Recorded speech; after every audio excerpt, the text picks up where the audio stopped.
नाही.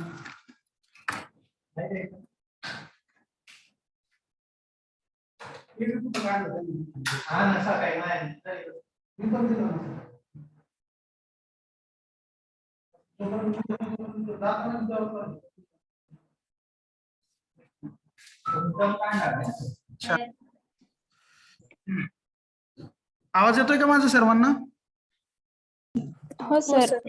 Okay. Sorry for the delay. Sorry for the delay because of some meeting work. Let us get directly start with the actual content.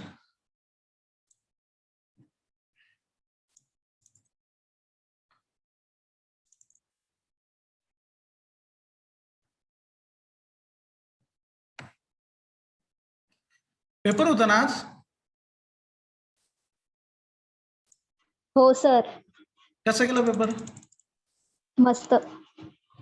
आपाश कुठला paper होता? Analog communication. Analog communication. Electronics? हो. बर. Chala. So let me share the screen first. Yesterday we have seen geothermal energy, and before that we have seen the hydrothermal energy, right? Sorry, hydro energy plants. So hydro energy मध्ये जसं आपण ocean energy, basically ocean energy मध्ये जसं तुम्हाला मी अगोदर सांगितलं, ocean energy is the biggest source of heat available on the earth crust. पृथ्वीच्या पृष्ठभागावरती जो सगळ्यात मोठा हीटचा रिसोर्स अवेलेबल आहे, that is the ocean. But unfortunately, we are not able to extract all the heat which that ocean possesses. Ocean कडे इतक्या प्रचंड प्रमाणामध्ये हीट आहे, परंतु ती पूर्ण एक्स्ट्रॅक्ट करणं फार डिफिकल्ट टास्क आहे. त्यामुळे आपण complete ocean heat energy extract करू शकत नाही. But still there are certain kind of energy which is going to be contained with the ocean, that is kinetic energy, then which is in the form of tides, then wave energy, and then ocean thermal conversion energy. So all these three energy are going to be extracted from the ocean. तो biggest source of heat आहे आणि एनर्जीचा source आहे. परंतु त्यामध्ये ocean energy मधून फक्त wave energy आणि tidal energy ह्या दोन अशा एनर्जीचे रिसोर्सेस आहे की जिथून सगळ्यात जास्त आपण एनर्जी कन्व्हर्जन करतो from one form to other form. But remaining all sources जसं ओशियन थर्मल एनर्जी आहे, ओशियन थर्मल एनर्जी कन्वर्ट करणं is very difficult task, and that's why very little work is going in the direction of ocean thermal energy conversion energy. Then we have seen geothermal energy. After ocean, geothermal is the biggest source of heat again. Second most important and second most vast important source of heat energy is geothermal. तो अर्थच्या crust मध्ये तुम्हाला मी जसं काल सांगितलं की plenty of high density high charge liquids आहेत which are having very high temperatures, and those are continuously revolving because earth is revolving, and त्याच्यामुळे ते कंटिन्युअसली चार्जही प्रोड्यूस करतात आणि कंटिन्युअसली हीटही प्रोड्यूस करतात. आणि ती हीट आहे ना, जसं जसं आपण अर्थ सरफेस पासून आतमध्ये जातो तसे तसे ते टेम्परेचर वाढत जातं, आणि ते टेम्परेचर वेगवेगळ्या रिजन मधून जे एक्स्ट्रॅक्ट करतो तर त्या पद्धतीने वेगवेगळे पॉवर प्लांट हे तयार केले जातात. सो जिओथर्मल एनर्जी हा एक्स्ट्रॅक्ट बी केला जाऊ शकतो आणि बऱ्यापैकी प्रमाणामध्ये तो एक्स्ट्रॅक्ट केला जातो, आणि त्याचे सर्टेन प्रकार आहे ज्याच्यामध्ये तो आपण एक्स्ट्रॅक्ट करतो, जे आपण काल थरोली बघितले. Now let us see the last topic of this particular chapter, that is biomass energy. Now what is biomass? Biomass is organic matter produced by plants, both terrestrial, those grown on land and below the lands, and aquatic, those will grow in water, and their derivatives. So it includes forest crops and residues, crops grown especially for their energy content in on energy farms, and animal manures. Unlike coal, oil, and natural gas, which takes millions of years to form, biomass can be considered a renewable energy source because plant life renews and adds to itself every year. हा सगळ्यात महत्त्वाचा फरक आहे Coal आणि याच्यामध्ये. Coal आणि जे fossil fuels आहे त्याला जनरेट व्हायला मिलियन्स ऑफ इयर्स लागतात. But if you are going to look at the biomass energy, it renews after few years every and few species are there which are getting renewed every year. So it can also be considered a form of solar energy, as the latter is used indirectly to grow these plants by photosynthesis. कारण हे plant कशावर grow होतात, फोटोसिंथेसिसवर grow होतात, आणि फोटोसिंथेसिससाठी solar radiations are very important. That's why we can consider this biomass energy as one of the form of solar energy. As the word clearly signifies, biomass means organic matter, and photochemical approach to harness solar energy means harnessing of solar energy by photosynthesis. Solar energy is stored in form of chemical energy. Hence, solar energy, photosynthesis, and biomass energy generation. This is the cycle. Out of several sources of renewable energy like solar, wind, ocean, thermal energy, tidal wave energy, geothermal energy, nuclear energy, energy through biomass are important feature in our country. Biomass resources fall into three categories. First, biomass in traditional solid mass, wood and agricultural residue. And the second is biomass in non-traditional form, that is converted into liquid fuels. And the first category is to burn the biomass directly and get the energy. म्हणजे जसं आपण बघा लाकूड जाळतो त्याच्यापासून energy घेतो, त्याच्यानंतर जे वेगवेगळे ॲनिमल्स वेस्ट असतात त्याला आपण शेणापासून तयार होणार आहे त्यापासून तेही जाळतो आपण, ते पण डायरेक्ट हीट एनर्जी घेतो. तो वन फॉर्म आहे. सेकंड कॅटेगरी मध्ये काय, biomass is converted into ethanol and methanol and to be used as a liquid fuels in engines. जे बायोमास प्रकल्प असतात की ज्याच्यामध्ये आपण हा ॲनिमल आणि प्लांटचा जो वेस्ट येतो गॅदर करतो, त्याच्यापासून इथेनॉल आणि मिथेनॉल तयार करतो, जे बायोगॅस म्हणून वापरला जातो. It is about this biogas technology. Detailed discussion will be given in subsequent article. Biomass includes wood waste and bagasse, which have potential of generating substantial electric power. All these biomass are highly dispersed and bulky and contain large amounts of water.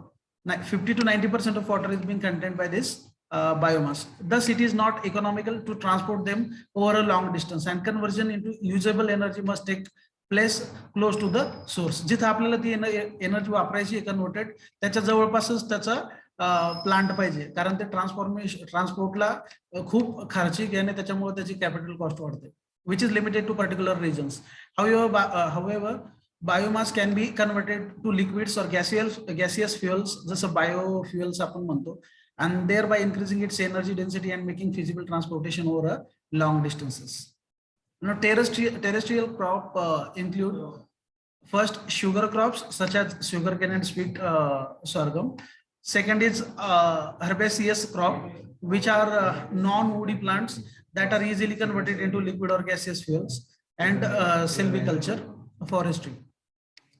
Plants such as cultured hybrid popular, sycamore, sweet gum, this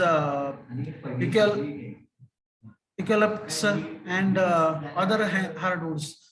Current research focuses on the screening and identification of species that are available of short rotation growing, and on the optimum technology for planting, fertilization, iron harvesting and conversion. ज्याच्यापासून biomass तयार होतं ते बायोमासला जे spaces organism जे लागतात त्यांचा life cycle हा शॉर्ट असावा, कारण जेणेकरून आपण मॅक्सिमम त्याच्यापासून कंटिन्युअसली बायोफ्युएल्स किंवा बायो एनर्जी जनरेट करू शकू. त्याच्यावरती आता स्टडी केला जातोय. Animal and human waste are indirect crops from which methane for combustion and ethylene can be produced while retaining the fertiliser value of manure. Aquatic crops are grown in fresh sea and brackish water, both submerged and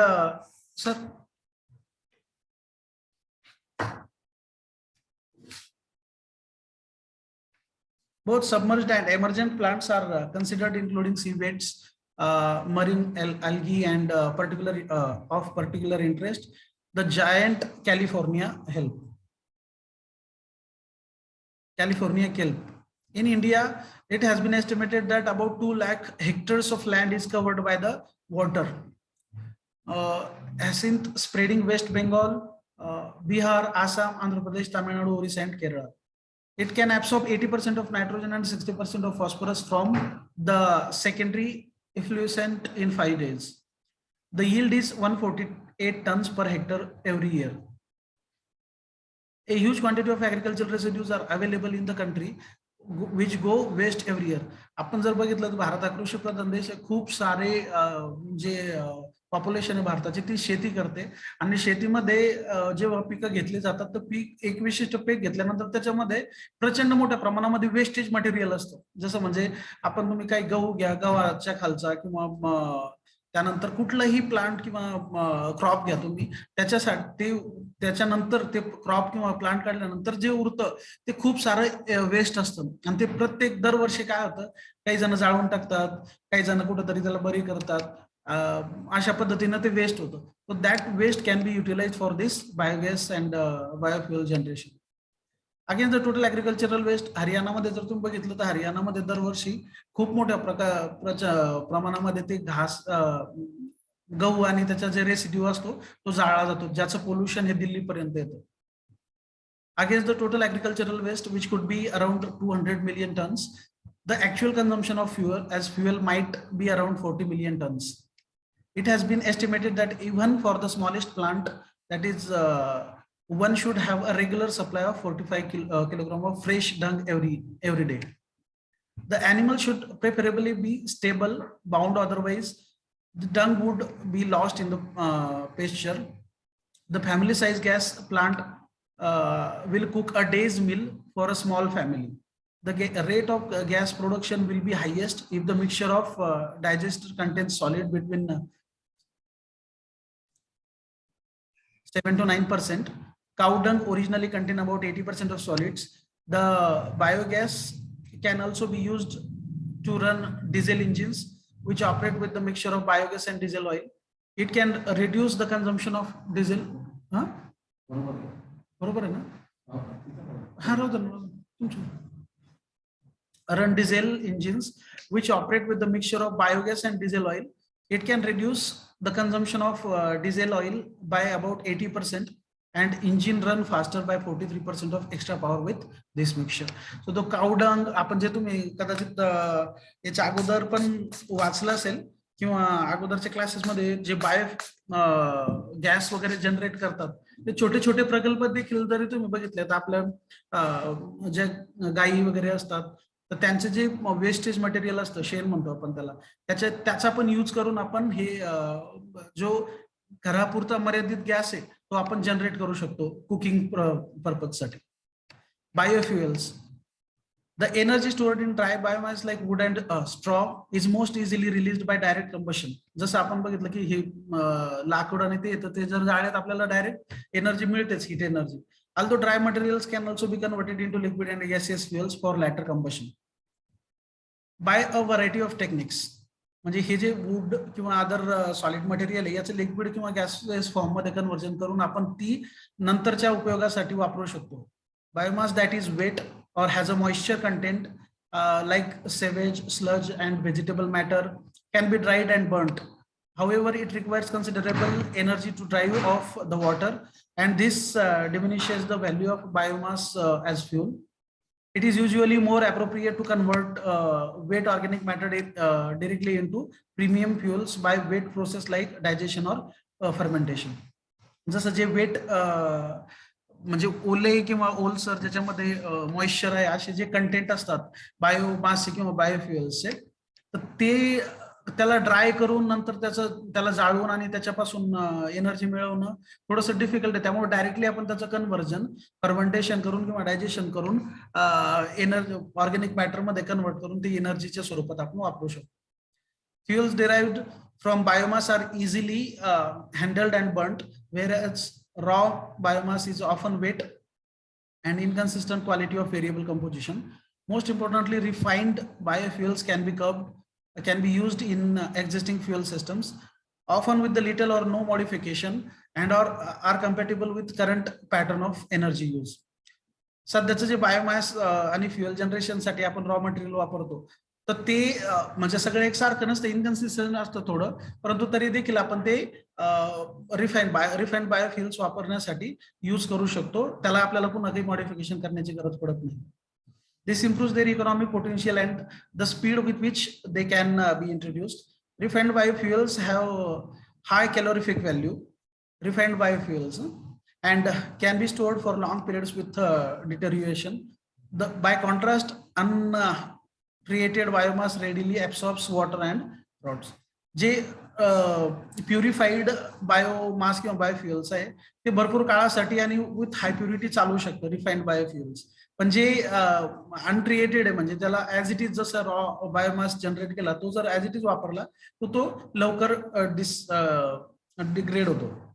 solids 3 solids biofuels are wood, straw and refuse are being burnt on an increasing scale in many countries to provide useful heat. खूप साऱ्या देशांमध्ये भारतामध्ये देखील लाकूड हा मोठ्या प्रमाणामध्ये जाळण्यासाठीच वापरला जातो. लाकूड आणि अन्य पदार्थ त्यातला वूड जो आहे in the form of cut logs wood chips and sawdust is currently used for domestic heating and to provide processed heat in the timber and furniture industries. Wood, though, is a relatively bulky fuel. It has a low ash and sulfur content and burns easily. It requires 4 volumes of air-dried wood to deliver an equivalent amount of heat to that from 1 volume to coal.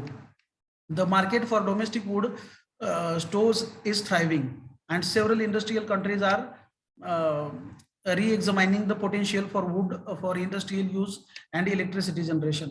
For industrial wood burners and boilers, the wood is usually shredded, and this facilitates drying, handling, and transport. Although the green wood with high moisture content can be burnt in industrial fluidized bed boilers.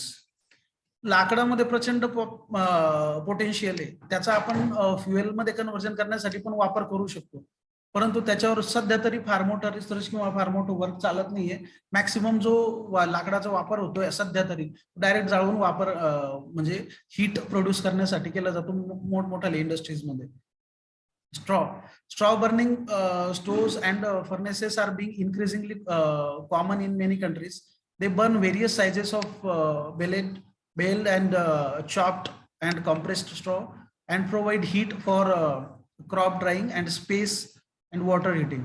For a grain drying on the farm, there is a good match between supply and demand. This minimizes the storage cost. Municipal refuse is far from an ideal fuel. It is messy to handle and has a low and variable energy content. On an average, only about 1/3 that of coal. It is dried, sorted, and shredded, and can be then burnt to provide heat and power. However, precautions must be taken to ensure that corrosive combustion processes do not damage the boiler. Flue gases must also be conditioned before release to remove noxious products.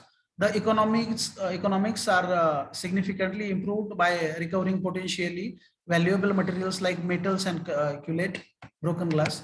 The fuel is enhanced if the shredded material is compacted into pellets.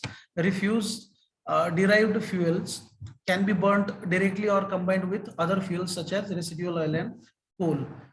Straw हा एक लाकडासारखाच एक पदार्थ आहे जो देखील energy generation साठी वापरला जातो.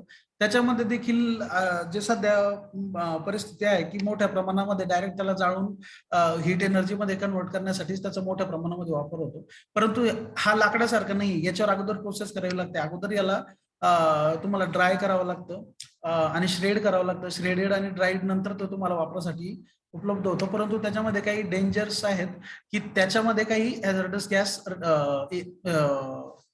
ऍज अ बाय प्रोडक्ट बाहेर पडतात. त्याच्यापासून म्हणजे ह्युमन हेल्थला आणि जी इन्फ्रास्ट्रक्चर आहे त्याला पण वाचवणं एक काळजी घ्यावी लागते त्याची. तिसरा आहे liquids. Alcohols and vegetable oil are now replacing petrol and diesel as a transport fuels. Biofuels म्हणतात त्यांना. In several countries, and this process is likely to accelerate as oil prices rise.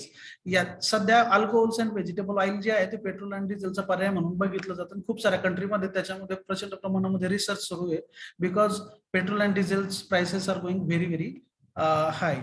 Other liquid biofuels are being investigated such as hydrocarbons from euphorbia plants that can be grown in desert regions. Euphorbias are related to rubber trees. Their latex is rich in petroleum-like compounds. Methanol and ethanol can be handled or can be blended with unleaded petrol and burnt in present day internal combustion engines. Minor engine modifications are necessary for blended containing more than about 20% of alcohol, or for almost pure alcohol. These include on increased compressed ion ratio and ultra trimming and carburation.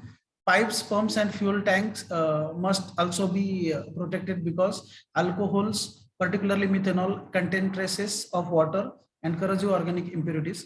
With 98% of alcohol, the fuel must be preheated by circulating hot air or water from the engine exhaust.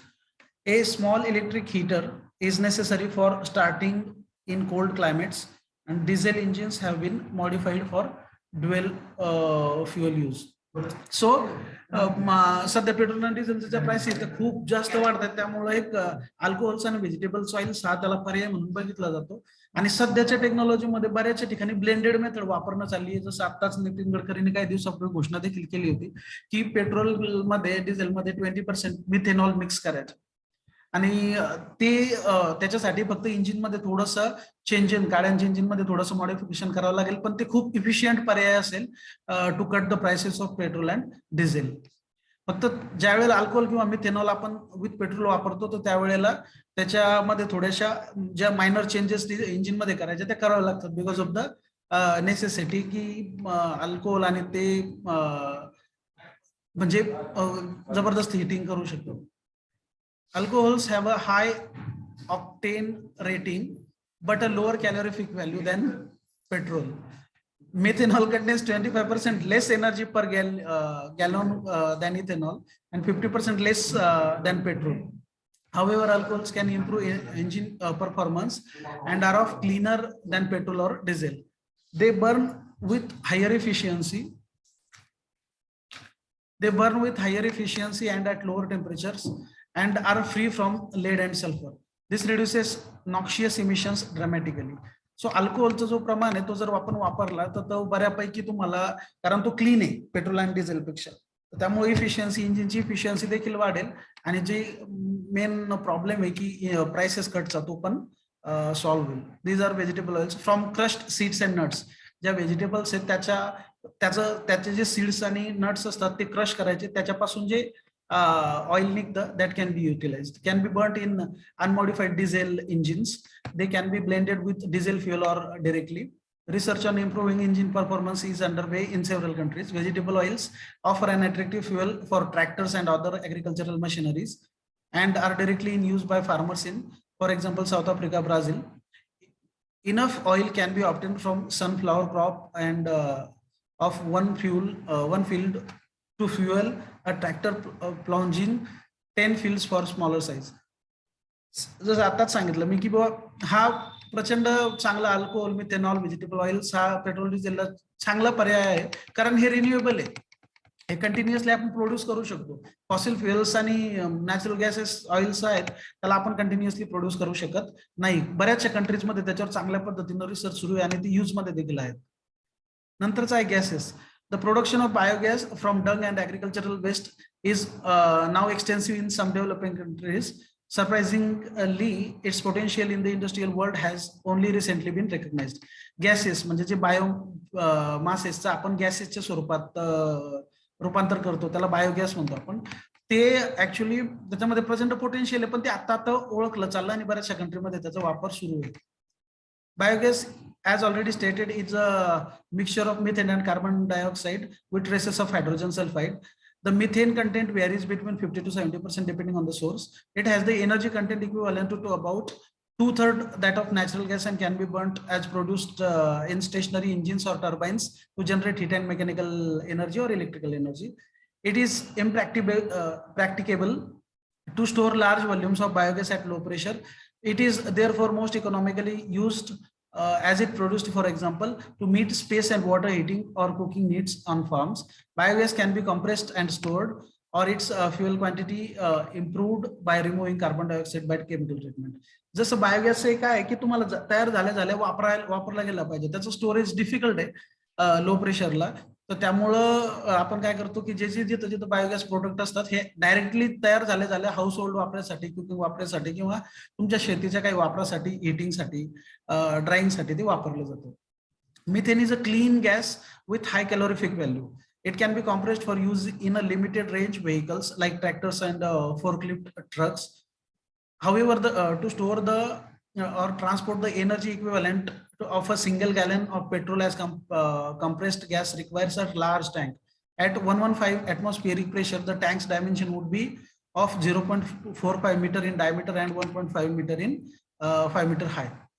Methane गॅसचा असा आहे की तो तयार करणं सोपं आहे, परंतु ट्रान्सपोर्ट करणं कठीण आहे. ओके, तर त्याला ट्रान्सपोर्ट करण्यासाठी खूप मोठमोठ्या टँकची आवश्यकता आहे. त्याच्या एक्झाम्पलसाठी तुम्हाला 115 ऍटमॉस्फेरिक प्रेशर असणाऱ्या मिथेन जर तुम्हाला ट्रान्सपोर्ट करायचं तर त्याची जी डायमेन्शन्स पाहिजे ते तर 0.45 मीटर डायमीटर आणि 1.5 metre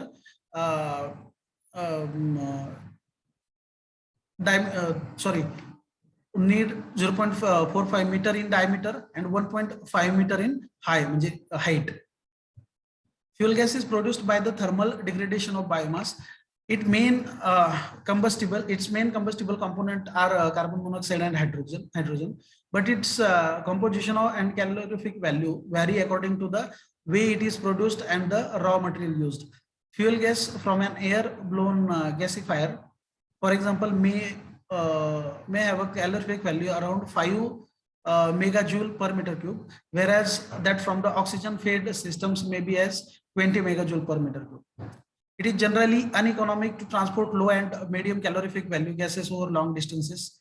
They are best burnt on site to produce heat and mechanical energy or electrical energy converted into useful substances like methane and methanol. Fuel gas could also be used to replace petrol or diesel. During World War II, over 1 million cars, trucks, and buses run on the gas that was manufactured from wood and other solid fuels in a small gasifier towed in a trailer behind the vehicle. Generally हे जे biogas आहे हे long डिस्टन्सवर travel करणं किंवा transport करणं कठीण आहे. त्यामुळे जिथं तयार झाले तिथं वापरणं फायद्याचं आणि सोपं आहे. आणि तेच वर्ल्ड वॉर II मध्ये पण झालं होतं. Energy plantation is a method of tapping maximum solar energy by growing plants. Energy farms are ideal solar collectors requiring virtual no maintenance. It is economical and non-polluting. It uses an established technology and it stores energy. Photosynthesis occurring in naturally stores more than 10 times much energy annually. In plant and plant farm, then is consumed by the all mankind, but very little of this energy is trapped. Energy plantation म्हणजे plantation मध्ये जी energy trap केली जाते photosynthesis through ही प्रचंड प्रमाणामध्ये जास्त आहे, जी मॅनकाइंडची need आहे त्याच्यापेक्षा.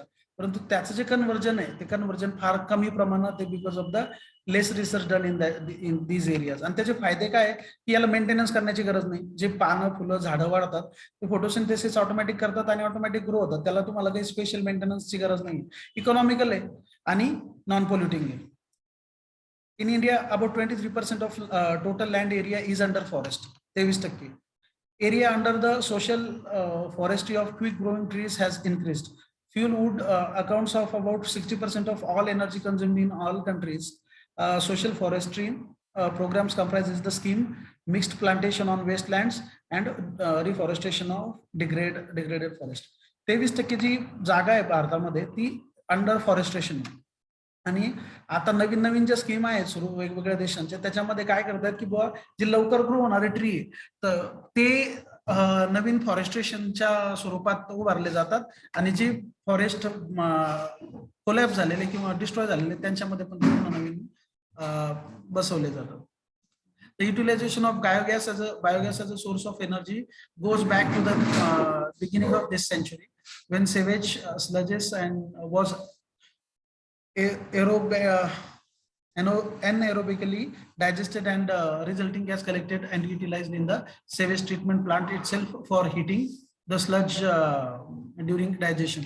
The idea of promotion of biogas from domestic and farmyard wastage and its utilization in rural areas as a source of energy obtained in India in the late 30s with the Khadi movement, which was concerned with the scale of tree felling in rural areas for the firewood.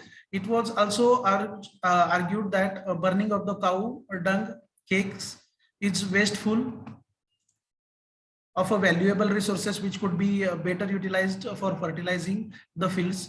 Anaerobic digest ion the wastage results not only in the valuable biogas production but also in a slurry whose fertilizer value is almost intact or even better, since the fertilizing components in the digested slurry are directly utilizable by the plants. So ज्या वेळेला ते अगोदरच्या काळामध्ये ज्या खाडी आणि वेगवेगळे प्रदेश होते तिथं जी मोठमोठाली झाडी आणि फॉरेस्ट्रेशन आहे तर तिथं जे झाडं आणि ते पडायचे तर तिथं एनर्जीचं कन्व्हर्जन जे आहे ह्या याच्यापासून झाडांपासून जे वेस्टेज आहे तर ते बऱ्यापैकी प्रमाणामध्ये पॉसिबल होतं आणि ते केलं गेलं कारण ते डायरेक्टली युटिलायझेबल आहे. Under the biomass programme energy plantation projects have been taken up with view to fulfill the needs of the fuel fodder and power generation together with good potential for rural employment. Very encouraging results have been obtained in production of fast growing species of biomass and arid areas. The Department of Non-Conventional Energy Sources has taken up projects of 5 megawatt aggregate capacities placed into mechanical and electrical application systems through gasified Stirling engines working on biomass at various locations in the country under a demonstration program. Indigenous capacity has been created for manufacturing gasifies and Stirling engines for generation of energy from various types of biomass. In the past decades, 374 numbers of gasified Stirling engines system totaling about 4 megawatt capacity have already been installed in the country. सध्या currently जे department of non conventional energy sources आहे त्यांचे बरेचसे project हे याच्यावरती सुरू आहे. त्यांची जी कॅपॅसिटी टोटल प्रोजेक्टची दॅट इज 5 मेगावॉट इतकी एनर्जी तयार करण्याची आहे आणि सध्या ऑलमोस्ट 4 मेगावॉट इतकी कॅपॅसिटी तयार केली जाते बायोमास कन्व्हर्जन पासून आपल्या कंट्रीमध्ये. Biomass conversion technologies. A wide variety of conversion technologies is available for manufacturing. Premium fuels from biomass are shown in table below table. Some are simple and well understood like digestion and fermentation. Others like gasification and have been tested in large pilot plants and are now being commercialized. म्हणजे वेगवेगळे प्रकार आहे की conversion technology ज्याच्यामध्ये biomass आहे energy मध्ये conversion केलं जातं त्याचा हा टेबल आहे.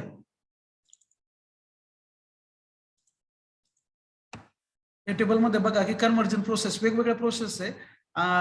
त्यानंतर त्याचे कोणत्या फॉर्म मध्ये solid liquid and principles products liquid gases further treatment premium fuels. So thermal process हा जो टेबल आहे हा तुम्हाला दाखवतो की कुठल्या कुठल्या टेक्नॉलॉजी आहे shows the biomass conversion technologies आणि ज्याच्यामध्ये कुठल्या कुठल्या स्वरूपामध्ये तुम्हाला हे biomass as a fuel raw product म्हणून वापरलं जातं आणि त्याच आहे डिस्क्रिप्शन आहे. Now biochemical conversion. Biochemical conversion again दोन प्रकारामध्ये केलं जातं, anaerobic digestion and fermentation. Anaerobic digestion मध्ये काय involves the microbial digestion of biomass. It has already been used on animal manure, but also possible with other biomass. The processes takes place at low temperature up to 65 degrees centigrade and requires a moisture content at least for 80%. It generates gas containing CO2 and methane, minimize impurities such as hydrogen sulfide. The gas can be burned directly or upgraded to synthetic natural gas by removing CO2 and the impurities. Residue may consist of a protein-rich sludge that can be used as animal feed and liquid effuent that are biologically treated by the standard techniques. ही जी anaerobic digestion techniques आहे याच्यामध्ये जो waste product आहे तो देखील जनावरांच्या खाद्यपदार्थाच्या स्वरूपात वापरला जातो आणि याच्यामध्ये जे आपल्याला मटेरियल लागतं तर ते ह्युमिड पाहिजे आणि त्याचे जवळपास टेम्परेचर हे 65 डिग्री सेंटीग्रेड पर्यंत असतं आणि ह्युमिडिटी जे असते त्याला मॉइश्चर आपण म्हणतो मॉइश्चर कंटेंट ते 80% अराउंड असतं आणि ते काय करतं CO2 त्याच्यामध्ये असतो आणि मिथेन असतो आणि इम्प्युरिटीज काय करतो तो काढून टाकतो. फर्मेंटेशन मध्ये काय is the breakdown of complex molecules in organic compounds under the influence of ferment such as yeast, bacteria, enzymes. Fermentation म्हणजे जसं आपण दुधापासून दही बनवतो बॅक्टेरिया वगैरे इन्व्हॉल्व्ह करून, त्याला फर्मेंटेशन प्रोसेस म्हणतात. तर ती प्रोसेस आहे. So about 500 million gallium ethanol per year by 1985 इतका सध्याचा जो प्रोडक्ट आहे फर्मेंटेशनचा, त्याच्यामध्ये जवळपास 500 मिलियन गॅलन्स इतका बायोगॅस तयार केला जातो सध्याच्या कंडिशन मध्ये. And it is intended for mixing with gasoline to produce gasoholes, 90% of gasoline and 10% of ethanol. So this is also other technique from which this biochemical conversion takes place. याच्यात weight process आहे, anaerobic digestion आहे आणि fermentation आहे. जे आता आपण वरती वाचलं तेच यांनी डिटेलमध्ये सांगितलेलं की कशा पद्धतीनं अनएरोबिक टेक्निक्स मध्ये काय आहे की तुमचा जो सॉलिड स्वरूप रॉ मटेरियल घेतला जातो, त्याचं टेम्परेचर अराउंड 35 डिग्री सेंटीग्रेड ठेवलं जातं आणि प्रोसेस आहे की किती दिवसांसाठी ती प्रोसेस चालते. So 10 days is the approximate timing. आणि त्याच्यापासून जवळपास 500 litres of biogas which has the power of 9 to 12 megajoule इतकी एनर्जी कन्व्हर्जन त्याच्यापासून होतं. 450 ते 500 लिटर ऑफ बायोगॅस पासून. कशामधून? अनएरोबिक डायजेशन मधून. फर्मेंटेशन मध्ये एका सायकलसाठी जवळपास 30 तास लागतात. जसे त्याला 10 दिवस लागतात, त्याला 30 तास लागतात. And which contains 6 to 10% of alcohol. This can be readily be removed by distillation. जे सुरुवातीला आपण त्याच्यामध्ये 6 ते 10% अल्कोहोल घेतो, पण नंतर ते बाहेर पण टाकल्या जातं. आणि हा किती प्रोड्यूस करतो? जवळपास 520 litre of alcohol and a ton of grain 350 litres and a ton of wood an estimated of 260 to 450 liters. हा त्याचा काय इनटेक आहे. 1 ton of sugar will produce up to, म्हणजे 1 ton शुगर प्रोड्यूस करण्यासाठी 520 litre alcohol, 1 ton grain approximately 350 litre and ton of wood approximately 260 ते 540 litre इतके लागतात. So again ती प्रोसेस आहे, थोडंसं डिस्क्रिप्टिव्ह आहे, त्यामुळे पूर्ण वाचत बसण्याची आवश्यकता नाही. केमिकल रिडक्शन म्हणजे फर्मेंटेशन एक सिम्पली तुम्हाला जसं आपण दुधापासून दही तयार होतं ती प्रोसेस म्हणजे फर्मेंटेशन प्रोसेस आहे. म्हणजे त्यामुळे त्यात फारसं न कळण्यासारखं काही नाहीये. फक्त त्याच्यामध्ये हे डिस्क्रिप्शन मध्ये काय दिलेलं आहे की कसं रॉ मटेरियल तुम्ही ऍज अन इनटेक घेता आणि त्याच्यापासून किती प्रमाणात कन्व्हर्जन होतं. So chemical reduction is the least developed, म्हणजे खूप कमी डेव्हलपमेंट झालेली याच्यामध्ये. Wet biomass conversion process it involves pressure cooking animal wastage or plant cellulosic slurry with an alkaline catalyst in the presence of carbon monoxide at temperature between 250 to 400 degrees centigrade. Under these conditions, the organic material is converted into mixture of oils with a yield approaching 50%. याची जी efficiency आहे, जी intake घेतो, intake to output जो ratio आहे त्याला efficiency म्हणतात, that is around 50%, and the temperature under which it is working is 250 ते 400 degree centigrade.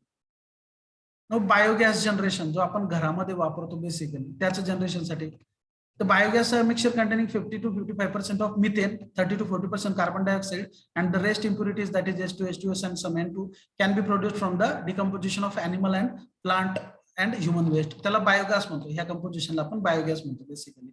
It is clean but slow burning gas and usually has a calorific value between 5000 to 5500 kilo calorie per kilogram. हा slow burning होतो. जसं आपला LPG त्याच्यापेक्षा slow burn होतो. एलपीजीच्या गॅसवरती तुम्ही जर अर्ध्या तासात जेवण बनवता तर याच्यामध्ये तुम्हाला जवळपास 2 तास ते 1 तास लागेल स्लो बर्निंग असल्यामुळे. परंतु क्लीन आहे आणि रिन्युएबल आहे, त्यामुळे फार महत्वाचं आहे. तो जवळपास तुम्हाला जी कॅलोरिफिक व्हॅल्यू देतो ती 5000 ते 5500 किलो कॅलोरी पर किलोग्राम देतो. That is 20,935 to 23,028 kilo joules per kilogram और 38,130 kilo joules per metre cube. So याला आपण बेसिकली बायोगॅसला गोबर गॅस हा पण नाव आहे की गोबर म्हणजे जे गाईंचं त्यांचं वेस्टेज असतं त्याच्यापासून तयार करतो. I request all of you, जर मीटिंग बंद झाली कदाचित 20-30 सेकंदात मीटिंग बंद होईल. So I request all of you to kindly rejoin for 5 to 10 minutes again. हा चॅप्टर आपण संपवूयात आणि नेक्स्ट चॅप्टर आपण नंतरच्या सेशन मध्ये घेऊ. पण ह्या दोनच कन्सेप्ट किंवा 2च पेजेस चॅप्टर बाकी आहे. तर तेवढ्या सगळ्यांनी रिगॅदर व्हा for again 10 minutes if suppose this meeting is going to be over. Meeting कदाचित 30 सेकंदात संपणारच. सो हा बायोगॅस जनरेशनला आपल्या